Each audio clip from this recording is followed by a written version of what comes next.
Welcome to STEAM Powered, where I have conversations with women in STEAM to learn a little bit about what they do and who they are. I'm your host, Michelle Ong.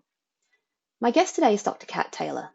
Kat is a researcher at the ANU's Crawford School of Public Policy, and is also managing editor at the Global Water Forum. She has experience in a variety of areas in water research, ranging from policy through to irrigation. Join us as we talk about dance fitness, water governance, and the Global Water Forum.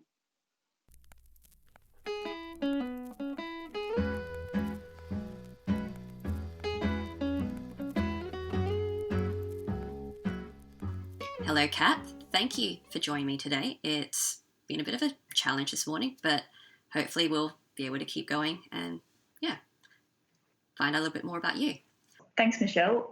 So, I guess we'll start on where you began. You studied environmental science and conservation biology, and now you're working in policy in the area of water governance and water justice. But what prompted you to get into environmental science to begin with? I guess when I was in high school, I really liked different sorts of science and particularly liked biology. And the great thing about environmental science is it brings together a whole lot of different science-related disciplines, like a bit of chemistry, bit of biology, bit of ecology, bit of statistics, a bit of atmospheric science. And so you get to look at a whole swag of different sciences, and you also get to work in an environment-related field, which is also something that I'm very interested in. Okay, that's fantastic. So how did you progress to being to your focus of water justice and water governance? These things are not always straightforward. No. After I graduated with my undergraduate science degrees, I had a few different roles that were more in perhaps more education-related roles around household water efficiency and drinking water risk management. And I suppose I slowly became more and more interested in policy and how decisions are made that impact on people's lives, but also impact on water. And so when I had the opportunity to do a PhD recently, I wanted to focus much more on the policy side of it, which was great to be able to do. Fantastic. So what actually, did you fall into the water side of things, or was it something that you intentionally tried to get into when you were doing the water efficiency work? It was probably more of an accident, I guess, just splashing in there. So yeah. After I finished my undergraduate studies, I was offered an honours project, and it was about wastewater irrigation and the different technologies for taking recycled water and using it to safely irrigate lawns and gardens, and finding out a bit more about that. And I guess that's set the trajectory for the rest of my career. And I just kept working on different water-related projects. But I mean, I really love water, as it turns out. It's really important. It links into so many other things. Yeah. And in Australia particularly, because Australia is a really dry continent with really unpredictable rainfall compared to many other parts of the globe, it's particularly pressing. But also, water, there's a huge water market, and it underpins a whole lot of industry. So water is actually really powerful in the financial economic sense as well. So these questions of who gets to access water and how those decisions get made are really critical. So that's pretty much what water governance covers, just the way that water is sourced and distributed. Yeah, that's right. So water governance is the processes and rules around how water decisions are made. And sometimes we're talking about water governance of drinking water services, and other times we're talking about the water governance of how water as a resource gets moved from one place to another. Is it used here? Is it used there? And how is it used? Who and how those decisions are made about, how we regulate it and make sure that people are using water wisely and according to the rules. So those are all governance-related issues. So in your experience, like with all the work that you've done so far, as well as with the Global Water Forum, which we'll get to shortly, are these sorts of issues common globally, or are there any that are specifically unique to Australian issues and policies around water governance? I guess my interpretation is that a lot of water issues are fairly common, but of course contexts are really different from one place to another. So I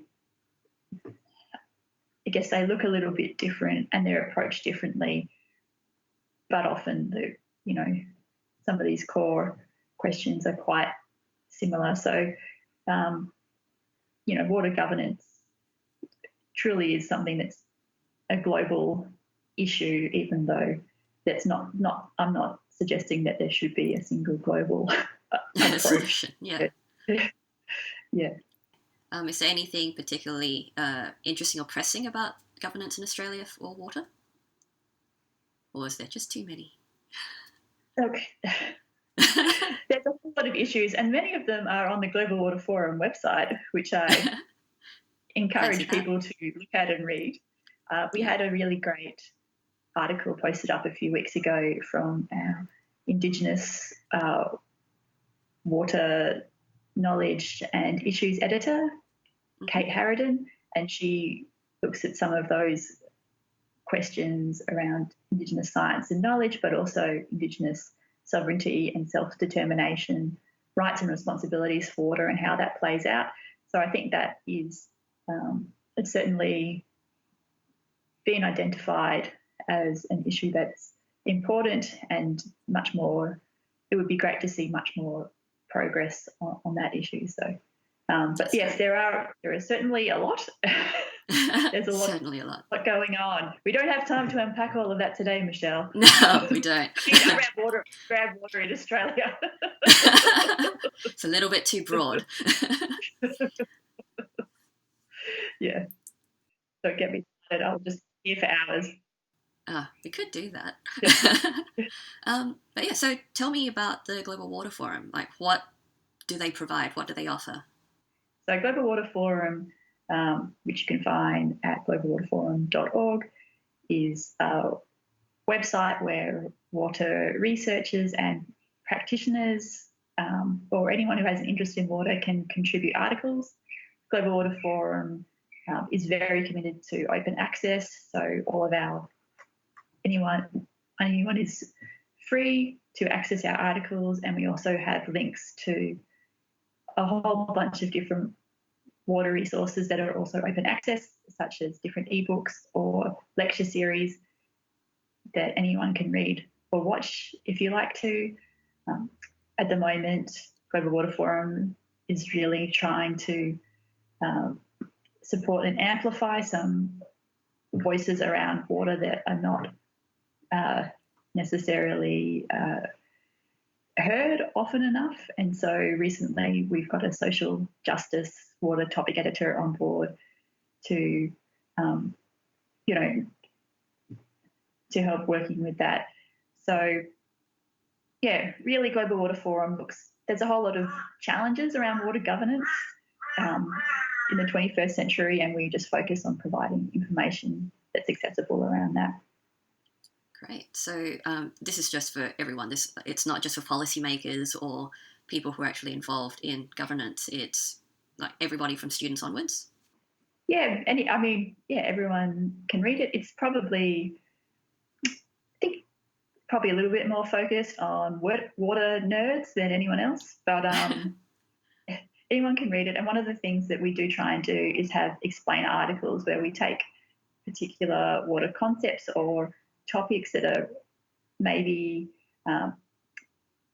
people haven't heard of and try and explain them in simple terms and break it down and demystify some of these technical terms that that sometimes get thrown around.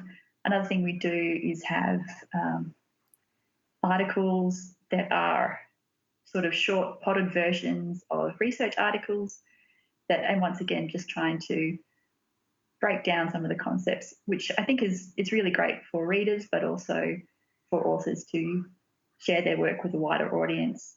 Because, maybe there's someone who hasn't ever thought about different ways of modelling, I don't know, a freshwater monitoring station and what the optimal mix of locations is, or some other topic. Or also maybe someone hasn't thought about particular water justice issues that are happening in South America, for example. And again, it's bringing together the different strands of water governance and providing them there in open access. That's such a fantastic resource, just to be able to, let everybody know about this kind of information, because honestly, hadn't really thought about it myself before. When I started seeing the kind of things that you were working on, policy around it, it was just really interesting. There's just so much about it, and it's a lot more to it than, the one that we hear about the most, which is the Murray-Darling. There's just so much more scope and, complexity around all these issues. Yeah. To go back to one of your earlier questions, Michelle, about water issues in Australia, maybe something that I would like to highlight is that we do talk a lot about the Murray-Darling Basin, and that is a really important place to be putting our attention. But Australia is also much bigger than that. I mean, you're a West Australian like me.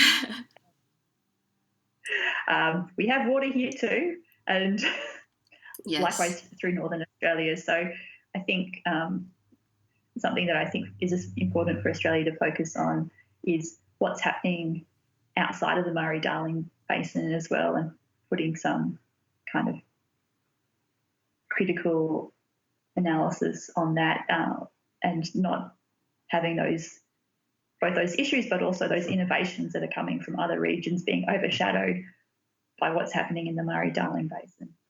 Do you have any examples of the kind of innovations that are out there at the moment relating to that? Let's see.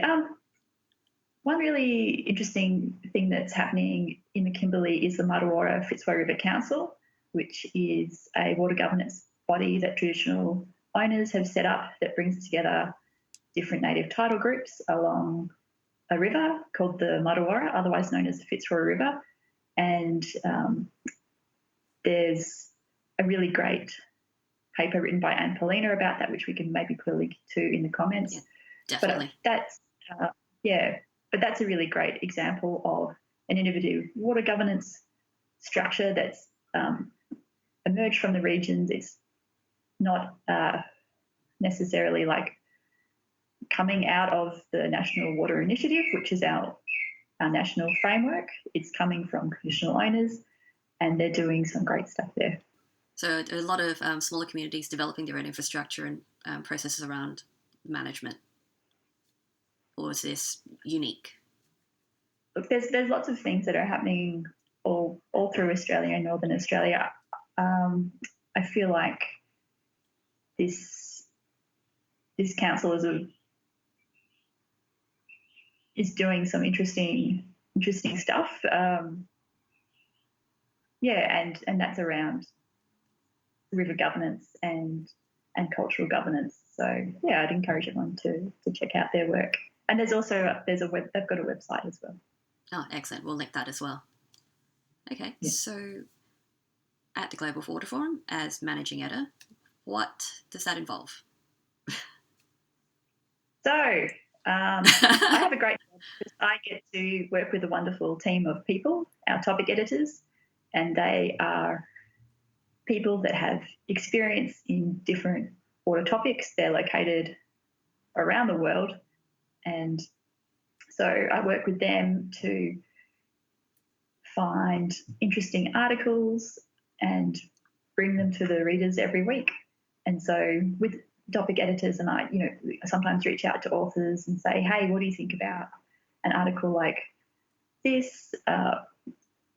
Would you be interested in writing it, and then kind of shaping those? So there's a bit of that, a bit of working with the fantastic senior editor who manages our social media, and we also have a podcast, which is put together by our senior editor, and I just have a bit of a coordinating role around that. Oh, that's great. So what sort of topics do you cover in the podcast? They're all water-related topics. Of course. Do try and, of course.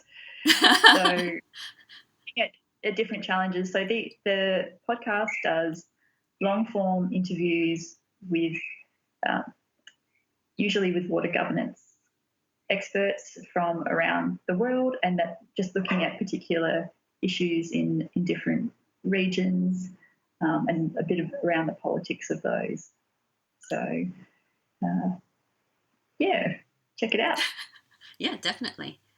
I guess we can talk about some of the less work-related topics. So what hobby or interest do you have that's most unrelated to your field of work?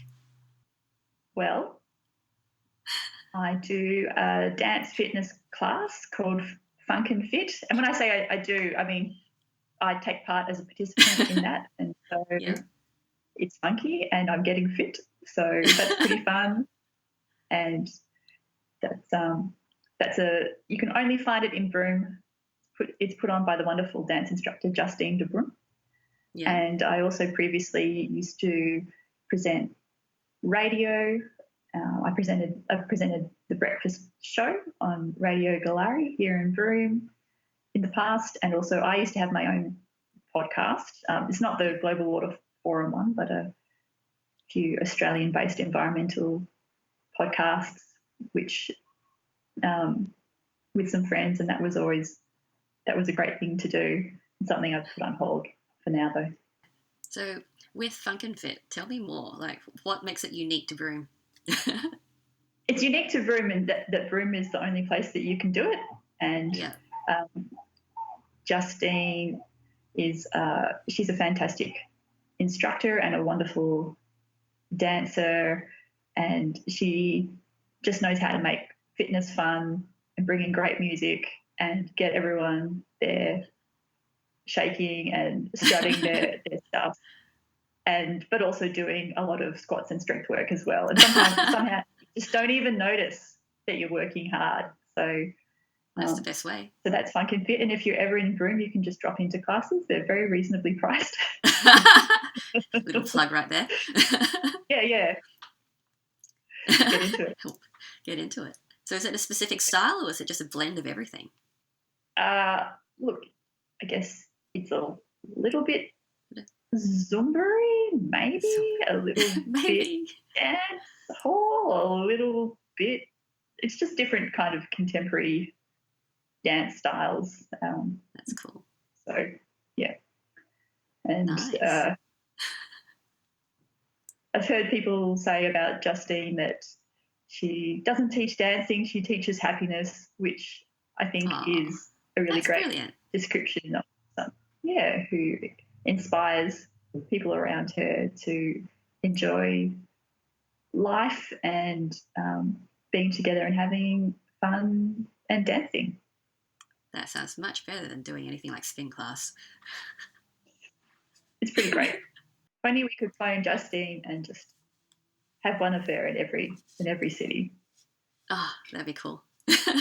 Something different for everyone to do. Cool. And next question. Which childhood book holds the strongest memories for you? Maybe, oh dear, that's. I mean, I read so many books when I was a kid, and I went through different phases of different types of books. Oh dear, I don't even know where to start with that. I went through a real Anne of Green Gables phase, so that probably holds pretty strong memories. And with an E. So what other genres did you read? Oh God, everything.